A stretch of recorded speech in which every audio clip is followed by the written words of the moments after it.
active volcanic places on Earth, with a significant eruption every 3 to 5 years on average. There are more active volcanoes concentrated in Iceland than anywhere else on the planet. Iceland has 30 active volcano systems, of which 19 have erupted since the settlement of Iceland over 1,000 years ago.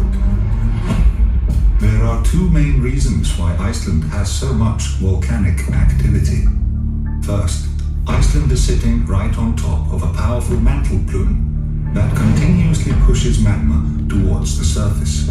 Mantle plumes are sometimes referred to as hotspots, and in Iceland, the center of the massive magma plume is nestling right below Grímsvötn, the most active volcano in Iceland.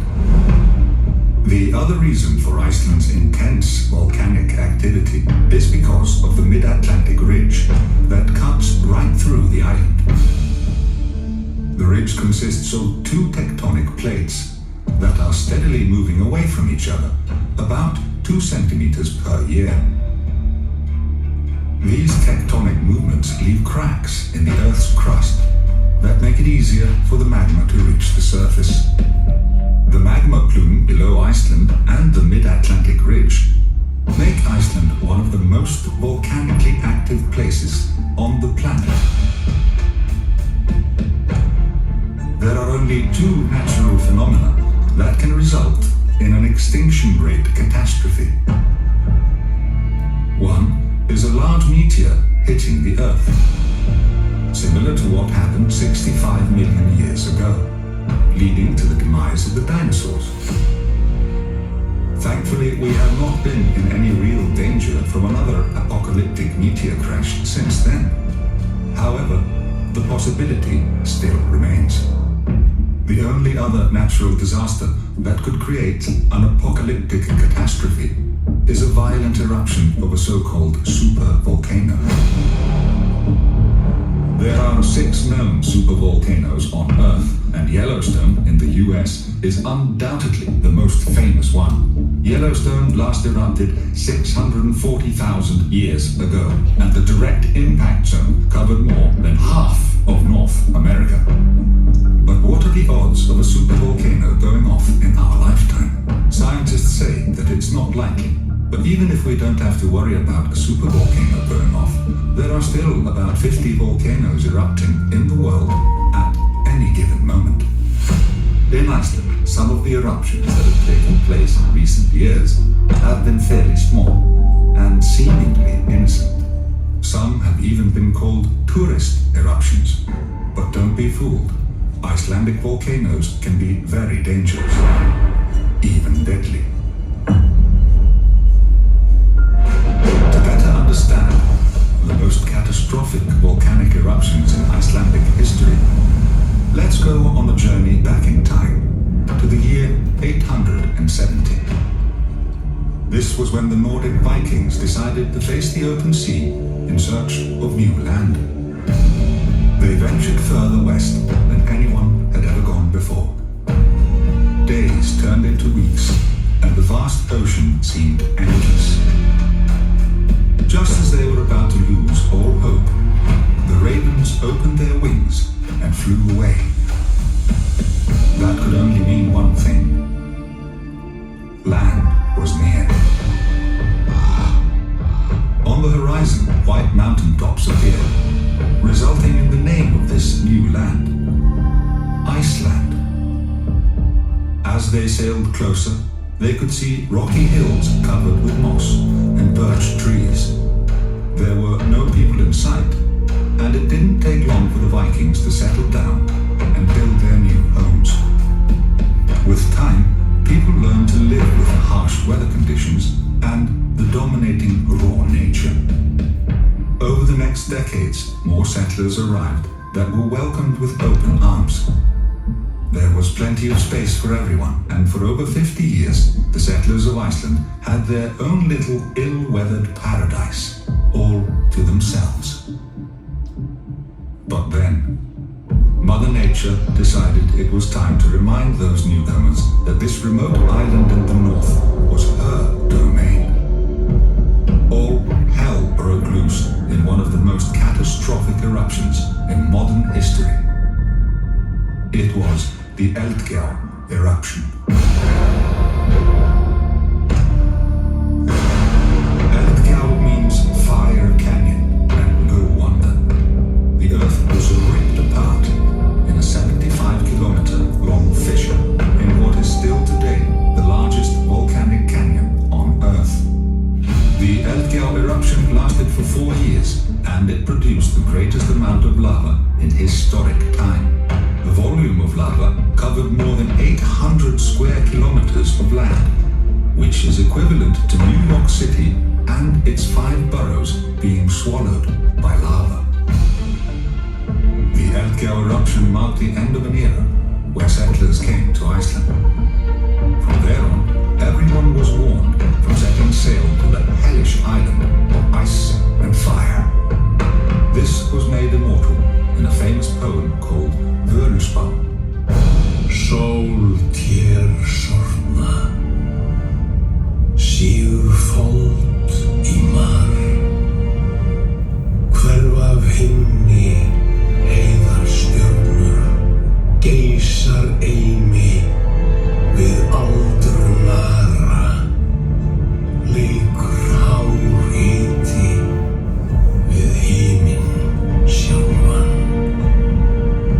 Now, let's go forward in time of more than 300 years, which takes us to the next Icelandic volcano catastrophe.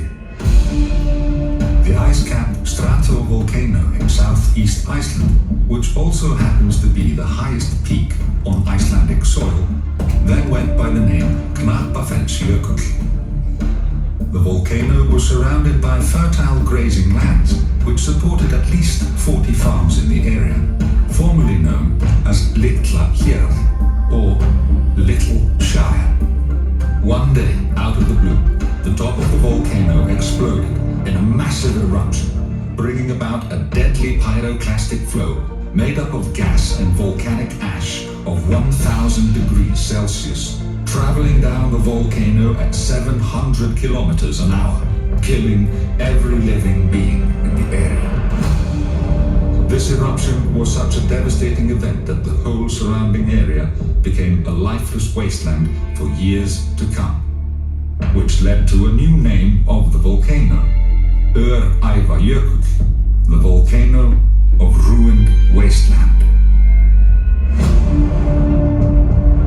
In the fall of 1783, the Laka eruption began. The Laki eruption consisted of a 25-kilometer long fissure lined with 130 craters. Although the eruption did not turn out to be quite as enormous as the Eldgjá eruption 700 years earlier, human societies had developed a lot since the 900s, and events of this scale were now recorded in much greater detail. Massive clouds of poisonous hydrofluoric acid and sulfur dioxide clouded the northern hemisphere for years. It caused a global drop in temperatures of 2 to 3 degrees Celsius and led to a devastating drop in quality of life in many areas of the world. Western Europe was particularly badly affected, which is why the Laka eruption is considered to be one of the fundamental reasons for the French Revolution taking place just a few years later. Volcanic ash has caused the worst disruption in air travel since 9/11. The infamous eruption in Eyjafjallajökull in 2010 is another eruption worth mentioning. That's actually steam created by lava bursting up through the glacier. It put Iceland in the spotlight big time. The massive ash plume that rose 20 kilometers into the atmosphere brought air traffic in Europe to a standstill for days on end. More than half the volcanoes in Iceland are covered by glaciers, and whenever lava gets in contact with ice, it results in violent explosions that fractures the lava into superfine particles that rise high into the air and can ignite the engines of airplanes. Not a risk you would like to take. After 800 years of sleep with no volcanic activity, the Reykjanes Peninsula has awakened, yet again. It all began with the eruption in Fagradalsfjall in 2021, in what became the most closely followed volcano eruption of all time. The Fagradalsfjall volcano system, which is situated only 30 kilometers from the capital area and only 15 kilometers from Keflavik International Airport, had been dormant for 6,000 years when it first erupted in 2021, beginning what geologists call a new era in Icelandic volcano history. But the Fagradalsfjall volcano system is only one of 5 volcano systems on the Reykjanes Peninsula. These are the volcano systems responsible for all the lava in and around the capital area. And now that the Reykjanes Peninsula seems to have awoken from its centuries-long slumber, there is a real possibility that the capital area could be in danger in the near future.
This is a very small version of a steam explosion. It's just the ice block underneath. It rapidly phases the steam. The steam then pushes its way up and out of the lava. Now, this here is something called Pele's hair. Pele's hair are these very thin filaments of lava. Pele's hair is something that does get formed in nature, but it's going to be when lava goes off of an edge, then picked up by wind, and that's how it can get blown into very thin strands like that.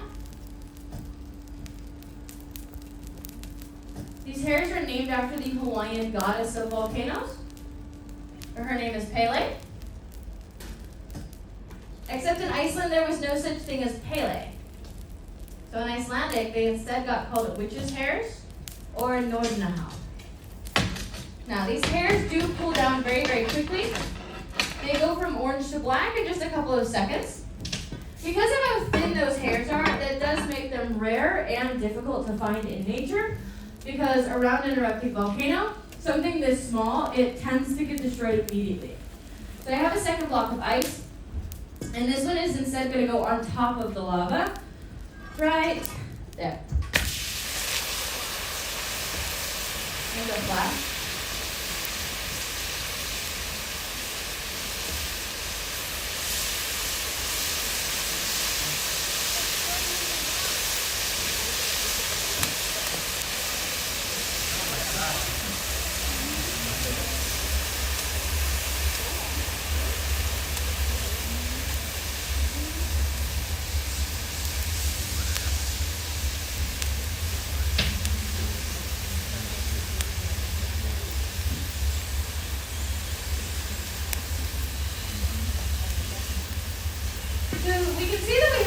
very different happening this time. If you look at the surface of the surface of the lava is no longer moving.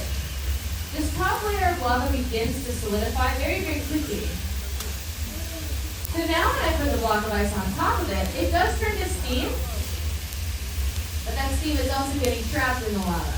So as the trapped steam tries to get up and out, it will inflate the lava up, kind of just like a balloon.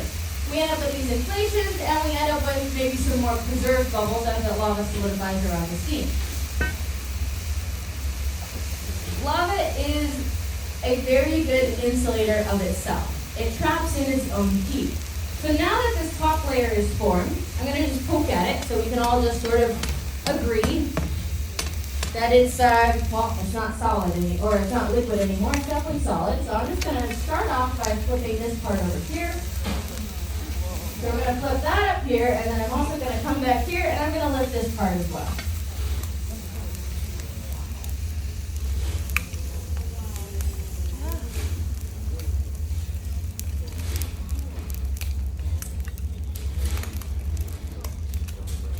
So as I lift up, we're going to see how that top part, it holds its shape where it's already solid. But underneath is liquid. Underneath is going to start falling out. It's going to start spilling out because it's much hotter. It's more protected. But as soon as I sort of lift it up, it's all going to fall out. And also once that lava is out of its insulation, it's out of its protective barrier, it's going to lose the heat. It's going to start to solidify.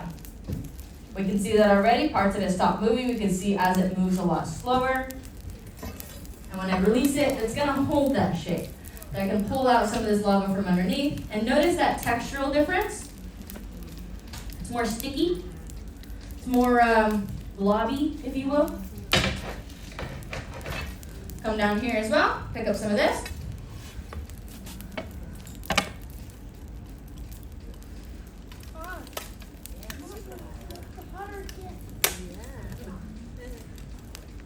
Yeah, because at the top, that top surface, it's gonna create a barrier so you can't feel it as much. And then when I lift it up, I'm exposing the hotter lava from on the underside, so you're gonna get another blast of heat. Sorry about that. And also too, you can see when I lift up from the underside, you see how much brighter it is as well. That top layer is really good at covering up the brightness from underneath as well.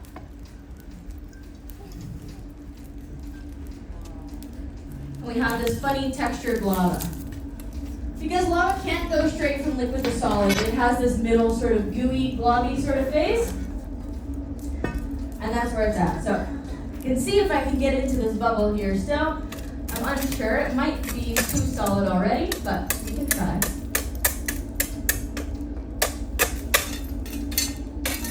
Sounds like glass. It does sound like glass. So inside my bubble is a little bit too solid. I can't pull it up, so we're gonna leave it at that.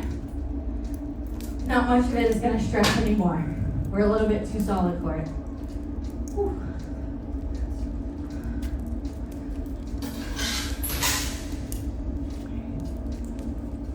We're gonna start to hear this sound now. This crackling noise.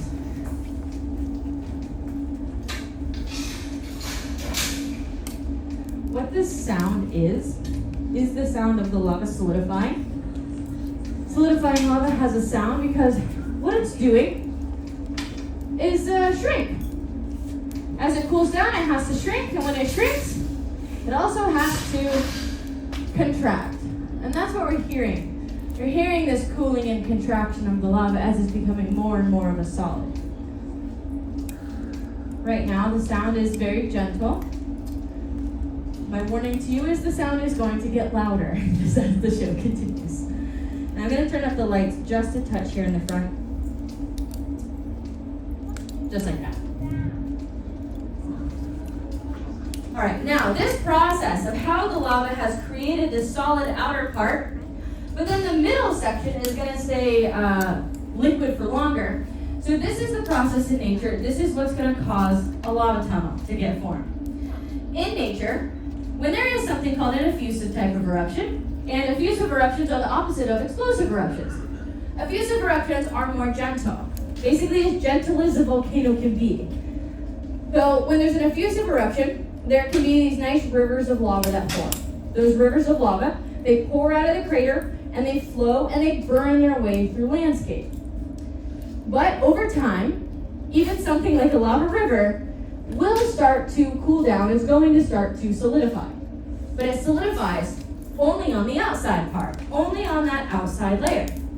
Because it creates the insulation, the middle section of this river cannot cool down.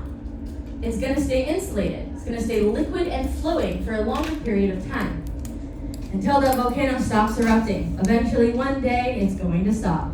When that happens, that liquid lava that's left flowing in that insulation is going to flow, drain itself out. What gets left behind? Itself. And that's what a lava tunnel is. It's just that hollowed out solid part that had formed on the outside of that river. Now I'm going to grab my temperature reader, give you an update of where lava is at. Because when this lava came in, 1,100 degrees Celsius or 2,000 Fahrenheit. So where the ice was is the coldest part. So where that ice was has dropped down to a very chilly 517 degrees Celsius only. 963 Fahrenheit. So we're going to go back here because it's going to be a little bit hotter back here. 689 degrees Celsius, 1,272 degrees Fahrenheit. And we're going to go inside the bubble here. Bubble is broken, but we're still at 671 Celsius, 1,240 Fahrenheit. We'll go one more time down here. Down there seems to be the hottest, 693 Celsius, 1,281 degrees Fahrenheit down there. Here I have a small piece of paper. That's gonna go on the lava. How about in my bubble?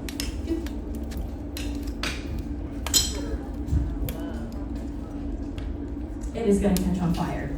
And there you have it, a homemade lava lamp.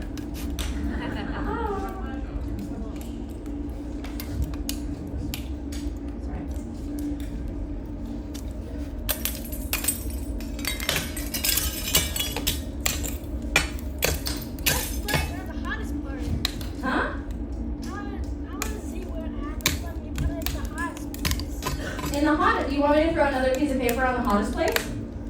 I think it would do the same thing. I can do that, but I think it's going to basically do the same thing. It's going to catch on fire. Let's see what we got. All right, I have 2 more pieces of paper. That's all I got in the room with me now. So, all right, we'll do, okay, this was where it was hottest, in there. Why don't we do another one right there? What's the material of the stick? Yeah, what's the material of the stick? It's steel. This one is stainless steel. The slide and stuff, the slide is made out of black steel. I don't know what that really means, but the engineer told me that. But this is black steel and this one is stainless steel. Both are not going to melt until around 1,500 degrees Celsius, whereas lava only comes out at 1,100. So we're far off of the melting point, so we're able to use that. All right, so when I break this lava, I already heard the answer, but it does have a very distinct sound, the sound of breaking glass. That's because that's what it is, except it is not regular glass. This is volcanic glass. Volcanic glass is different because volcanic glass is what gets formed when lava, specifically it has to be lava, gets cooled down really, really, really fast. And so fast that there's no time for crystals to grow in it. And that's what the volcanic glass means. It's lava solidified with zero crystallization. So what that is as the lava becomes more of a solid lava, the elements that make up what the lava is, the elements are going to start grabbing to the other things around them to try and create bonds and build solid structure from that. Except when it happens too fast, like this, the elements don't have time to build something very complicated, like a crystal. All they have time to do is grab to whatever's right next to them, become a solid. So they have to grab to whatever's most readily available, whatever's most abundant, and whatever the lava is mostly made out of. That will be silica. Silica is 47% of the lava, so it's almost half of it is silica. When everything bonds to silica, everything looks like silica. Silica is also the main ingredient for regular glass. That's how we get volcanic glass instead. You'll also notice though, it's black in color, it's not going to be clear. It's because there's other stuff in lava as well. Particularly, it's the iron in it that causes it to be black instead of it actually being a true clear. Now, I know what some of you might be thinking, because this is my most commonly asked question. Has anybody ever heard of obsidian? Yeah? Yes. Yeah? Yeah? This is not obsidian, by the way. Sure looks like it though. Now, volcanic glass is the term I like to use because a volcanic glass is the big scope. It's an umbrella term because there are many kinds of volcanic glass. Now, in popular media such as like Minecraft and the Game of Thrones and stuff like that, a lot of the times obsidian and volcanic glass are used as interchangeable words. But in geology, that's not true because obsidian is volcanic glass, but it's one specific kind of it. There's only one obsidian, but there are many volcanic glasses. So for a volcanic glass to be given the name of actual obsidian, it has to contain 70% silica, 70. And it comes from a lava type called rhyolite. Our lava is not that. We have this lava type is called basalt, and it only has 47% silica. So on this chemical technicality, this one is not allowed the name of true obsidian. It doesn't count, doesn't have the right chemistry. So this one at 47% silica, this one gets the name tachyolite. It's not as catchy of a name, I understand, but it is what it technically is called.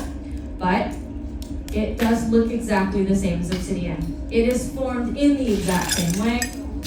It's just a different lava type that is going to cause a different name of the glass.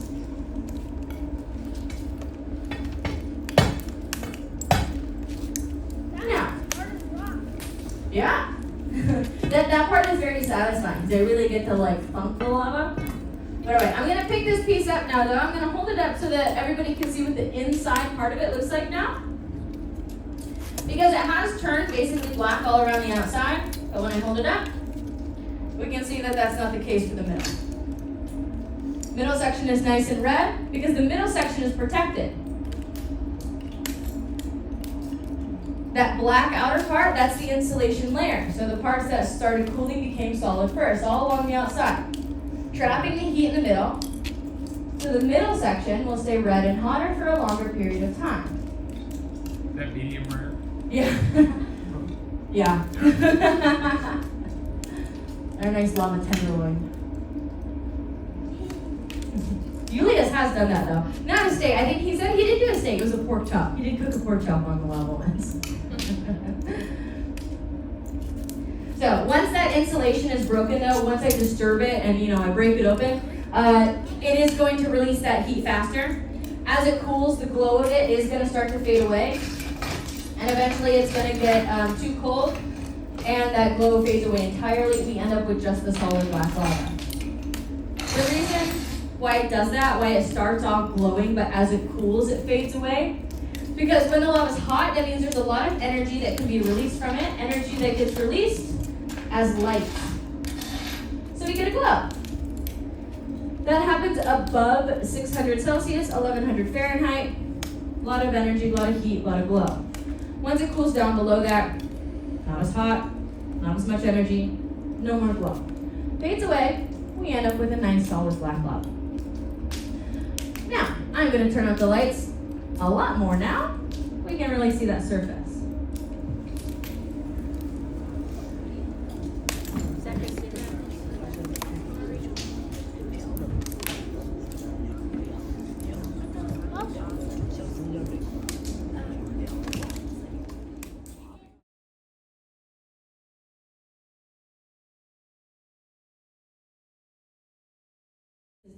It's one of those 5 systems that you saw in the video, one of the 5 that makes up what the Reykjavik Peninsula is.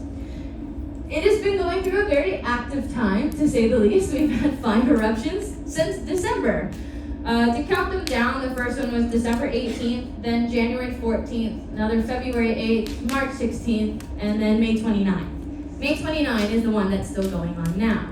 And the funny thing about volcanoes is we don't know when they're going to start, like specifically, and we also cannot tell when they're going to end. So it's just going to keep going until it stops. And what the data shows is that there's likely going to be a 6th one. So you got to prepare for that. Now, out in that area, by the way, these eruptions, they're all those effusive kinds, so they're the very gentle type of volcanoes. So that's good, that's what we want, because we're not really concerned about any threat to human life.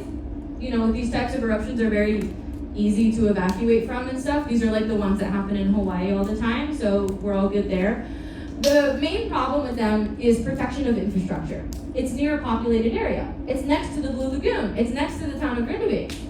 So what they've done, they've put safety barriers around those things, around the town and around the Blue Lagoon, which has been great. The walls have been holding it. It's been amazing that, you know, all this stuff just happens around it, and our nice big berms redirect all the lava away from it. Well, the idea was great until it wasn't, because with 5 eruptions, that's a lot of lava, and they can only build those walls so high.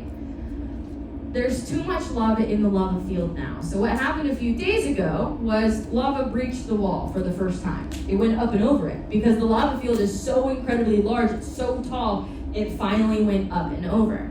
Again, this isn't anywhere near, you know, so people's houses aren't getting burned down. There's nothing in the area that it's happening, but it's just the first time that it's happened. So what they've done now, and this is a real technique. This is not the first time that's been done. There's firemen out there right now. They're spraying the lava with water. So they're just out there spraying it. What they're doing is they're just manually solidifying it. They're not trying to necessarily stop it, because you can't really stop a volcano. They're trying to minimize damage, and they're trying to slow it down, because in the 2 days that this has now happened, they've managed to build another wall. So they have it all contained off again, which is great. They're just trying to buy time. And so they bought the time, they're still spraying it, and it's definitely completely slowed down. It's still happening, but it's at a much, much slower pace. People have been working around the clock for days now, and everything is good so far. So we'll see what happens as the future goes on. We'll see if there's a 6th eruption, what happens with that. But yeah, that's what's going on in here in Iceland. It's definitely an interesting time for sure. Do I have any questions about that, about this current activity? No? Okay, there.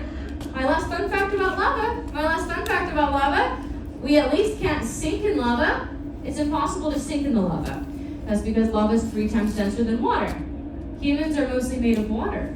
So it's because of the density difference between us and the lava that makes it physically impossible for us to sink in it. That's very good news. If any of you do one day trip and fall into the crater of a volcano, you don't have to be worried about drowning in it. You're not going to drown in the lava. You do have a couple other problems on your hands, but drowning in it is at least not going to be one of them. With that, I would like to thank you all so much for coming to the show. I do hope that you enjoyed it. Thank you.